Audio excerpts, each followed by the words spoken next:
I have limited fuel. I can only do so much. This is an unhealthy kind of guilt. And one of the tricks of shaitan is that he says,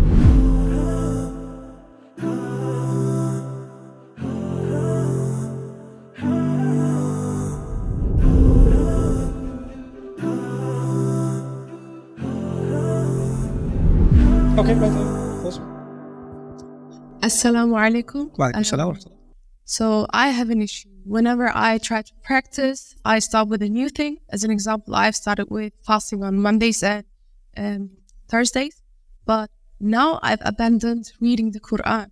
So I have an issue. I cannot start with one thing and do the other thing as well. And it's very embarrassing to me and also saddening. I'm frustrated and I don't know what to do. So what would your advice be to young practicing Muslims? My first advice would be there are priorities in our religion, your basic requirements, and they have to do with what you owe to Allah first, and then what you owe to the people in your life, right? Take care of those, and then everything else is additional. And the additional things you do in this religion, you should never feel guilty about them. So if you're able to do Mondays and Thursdays sometimes and not other times, there's no reason for you to be angry at yourself or you're not doing enough. This is an unhealthy kind of guilt. You should actually feel guilty when you do something less than what you're expected to do. But you shouldn't feel guilty for not doing something extra that you weren't demanded to do.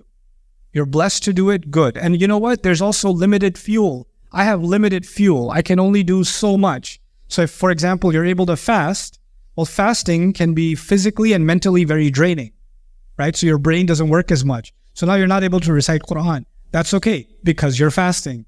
And then other days you're not fasting and you're able to recite some more Quran. And that's okay because Allah didn't create you a Terminator. He created you a human. So you have limited reserves and you can do limited good things, right? And one of the tricks of shaitan is that he says, you're not doing enough good. So you want to do too much good. And then when you do too much good, you get exhausted and completely depleted. And then you end up doing no good because it was all too much for you. So it looks like, why would shaitan want you to do more good? Yeah, he would, because he knows this is how you will burn out, right? So don't burn yourself out. خَيْرُ الْأُمُورِ أَدْوَمُهَا وَإِنْ قَلَّ. The best deeds are the ones that are constant, even if they are little, right? So take it easy on yourselves a little bit and do fulfill your fara'id.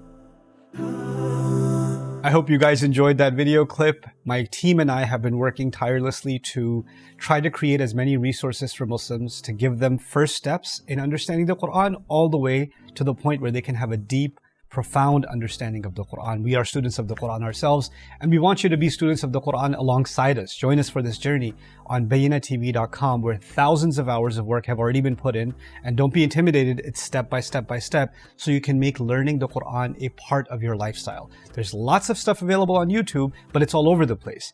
If you want an organized approach to studying the Quran beginning to end for yourself, your kids, your family, and even among peers, that would be the way to go. Sign up for bayyinatv.com.